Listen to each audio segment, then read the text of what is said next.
haven't seen much in my short life. I'm an ordinary guy, studying in the third year of a medical university.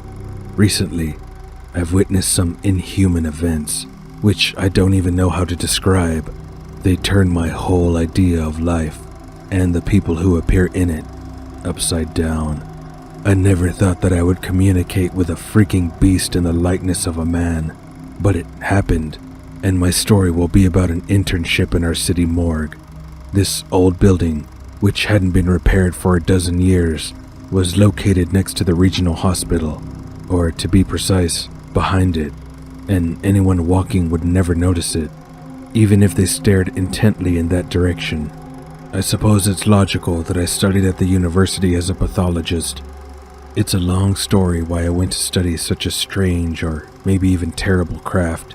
It may seem strange, but I didn't have such a fear of dead bodies. Several times we were taken with the group to the same morgue that I mentioned earlier. As soon as we entered, the girls immediately closed their mouths and crouched from the sight of the bodies lying quietly on the tables. Not only the girls, but also the guys were faint and almost vomited looking at the corpses. I have no idea what made them choose this profession. If they weren't fools, they would think about what was waiting for them. But I was interested. I listened and memorized every word of the pathologist, and didn't feel at all uncomfortable when he handed me a scalpel and showed me where and how to cut the flesh of the dead. Frankly speaking, at first, there was a certain disgust, and even I would say fear, but the fear was still no longer from the corpses and thoughts about them, but from any of my wrong actions, which was immediately noted by a strict teacher. But in general, I was really interested, and I even planned to stay working in the same place where I had an internship, if not for one thing.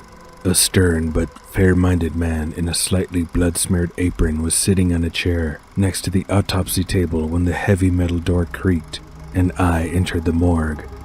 Hi, Andrew. Getting up from his chair, he headed in my direction. Hello, I smiled back. So, are you ready for a hard-working day? Of course I am, Mr. Jones. Well, then change your clothes, and I'll make some coffee. There's a lot of work today. Richard Jones was a medium-sized man, with a small belly, and an incredibly kind expression on his face, and, in general, he was a very kind and sympathetic person, and always paid me maximum attention. He taught me, made me delicious coffee, and sometimes even could gently hit me if I did something wrong.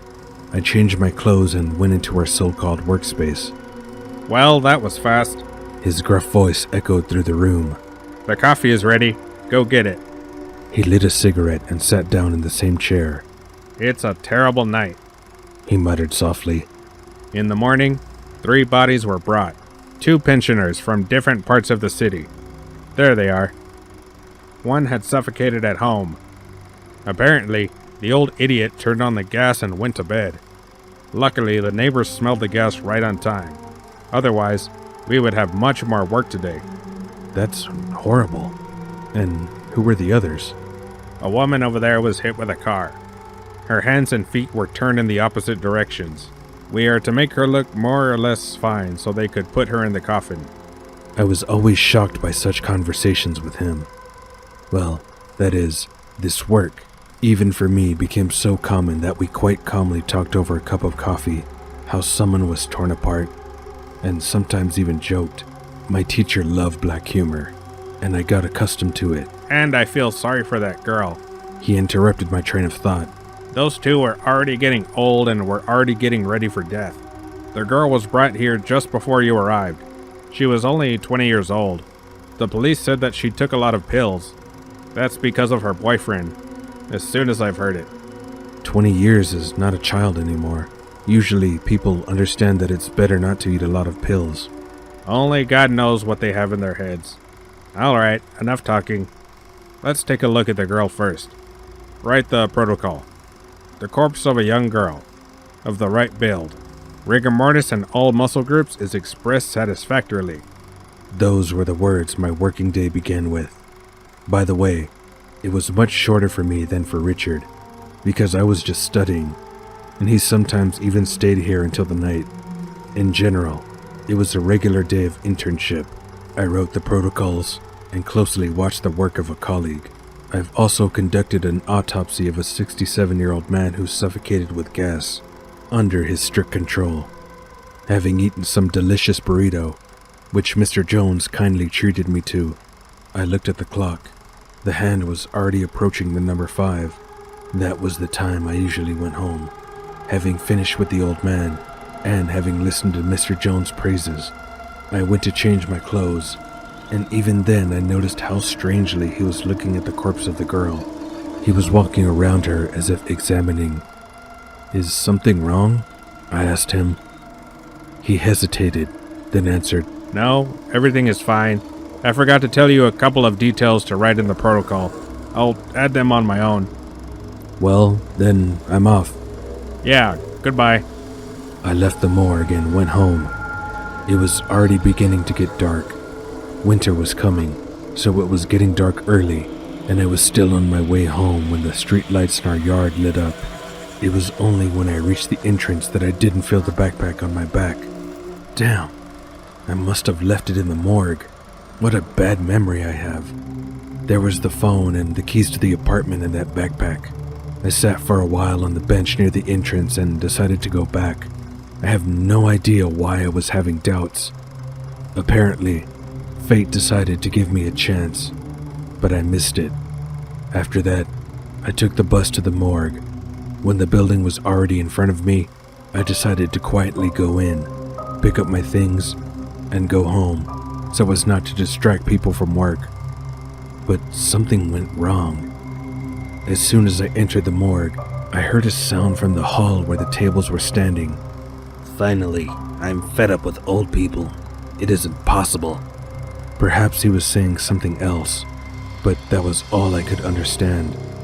The voice was terribly distorted in the room, and because of the echo, it was impossible to understand anything. I went as quietly as I could to the corner, poking my head out, and he was standing over the girl's corpse, a crumpled bag in one hand and a scalpel or knife in the other. At first, I thought that maybe he decided to check it out one more time. He said before I left that I forgot to write something down. But then, I saw him slowly cutting off the flesh from the girl's leg and putting a piece of it in a bag. I got a little sick when he cut off other pieces after the first one. He did it so masterfully, not like a pathologist, but rather like a butcher. Catching myself on this thought, I realized that it was a bad idea to come back. He continued to cut off the pieces of meat from the girl, trying to take those which absence would be little noticeable through the clothes in which the girl would lie in the coffin. Why is he doing this? We've already done an autopsy, so why does he keep cutting the poor girl to pieces? Obviously, I didn't want to come around the corner and ask him that question. It was as if the good small man I was used to had been replaced. He walked differently, gesticulated differently, and generally behaved very strangely, not as usual. When the bag was full, he tied it up and dropped it into his bag, making smacking noises. It was when he did this that I got my first goosebumps, and with them bad thoughts crept into my head. He walked around the morgue, jumping like a child, jumping with happiness. It looked very suspicious. It was then that my curiosity got the better of my sanity, and I decided to follow him. He lived not far from his work, just a stone's throw. I left the morgue, said goodbye to our guard, and waited for him. He was just beginning to change when I left the main hall. Quietly, I hid behind the corner of the building and waited. It was as if I was possessed by some kind of obsession in those moments. I didn't even think whether I had to do it or not. Why was I doing that? Well, I'm sure that my curiosity will lead me to the grave someday.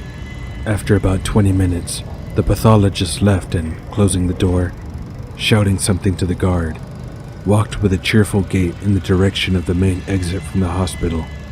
I followed him. By the way, he usually walked home from work, explaining that after the damp smell of corpses and the wall of the morgue, he likes to spend as much time in the fresh air as possible.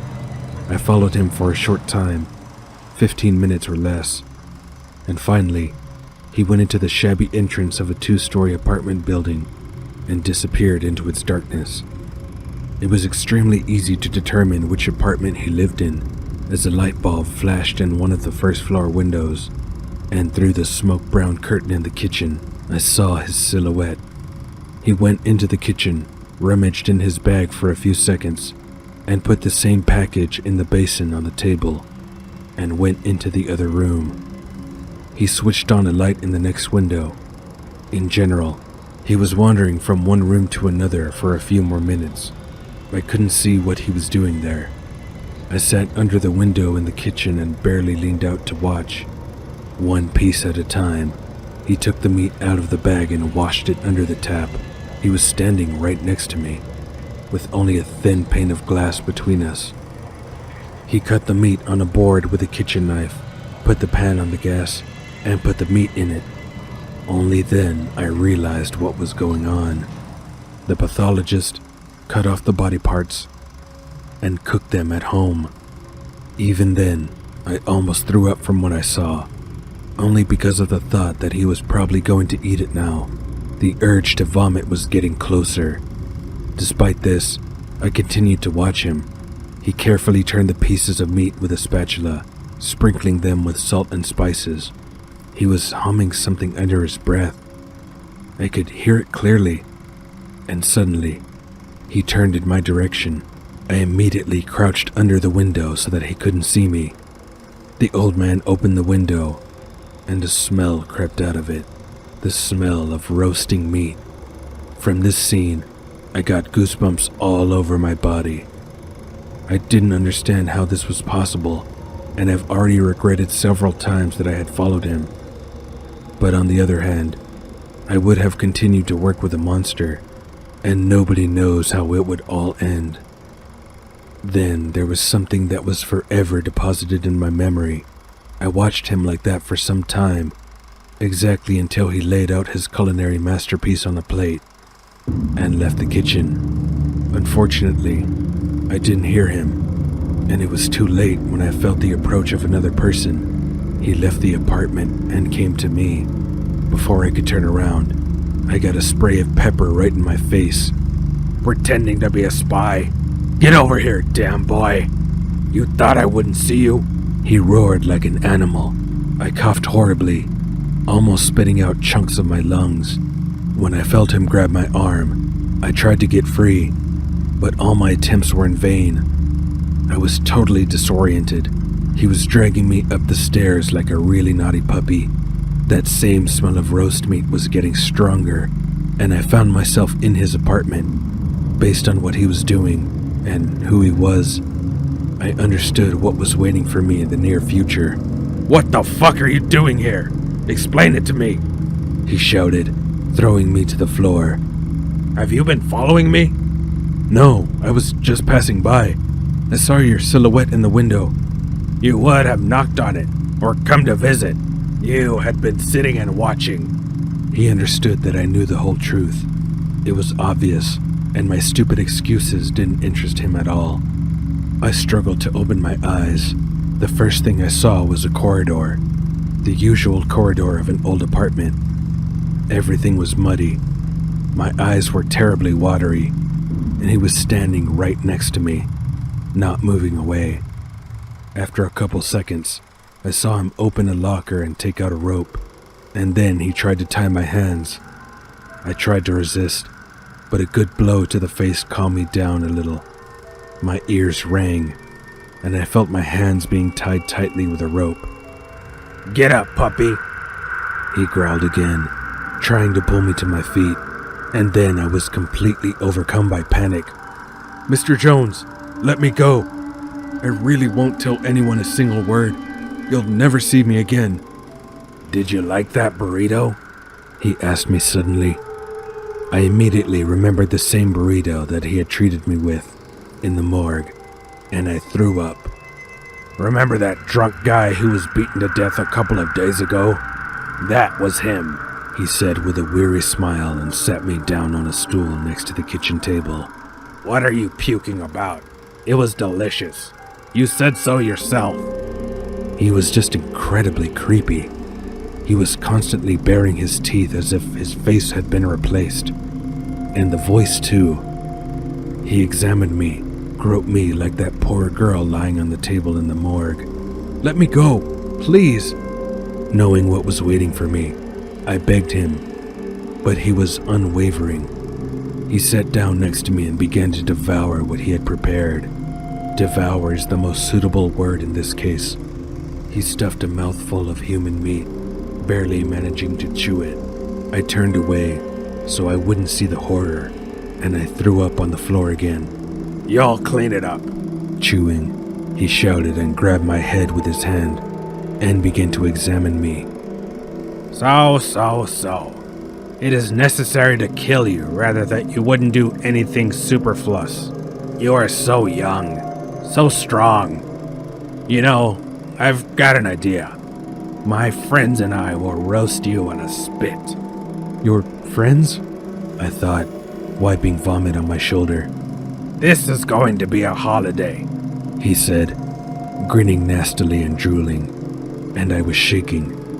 I sat and listened to the story of how I would be stuffed and fried on a spit from a man who was cooking and eating pieces of corpse meat in front of my eyes. My panic turned to anger. My instinct for self-preservation kicked in, and I tried to free my hands from the bonds, but the rope was too tight. Don't even try to do anything right now. I'll quickly stick a knife in your eye and use it to dig out a piece of your tiny brain. You are a sick son of a bitch. A monster. Untie me. Are you serious? Do you really think I'd do that? He abruptly pushed the table back and grabbed my head again, looking straight into my eyes. You know, I'll probably leave you in the meantime. You'll live in the spare room. I'm really bored alone, so at least there will be someone to chat with. My normal vision gradually returned to me, and I saw everything that surrounded me. The kitchen looked as if it hadn't been cleaned in years. There was garbage everywhere. Some bones, spilled liquid. All the walls were yellow with tobacco and antiquity. The shabby wallpaper hung in chunks from the walls. Everything was so disgusting that I almost threw up for the third time. The old man quickly reacted and covered my mouth with his hand, making me eat my own vomit. Well, let me show you your new apartment, said the psycho with a weary smile. He took my arm and led me into the room. He tossed me onto the bed and quickly closed the door.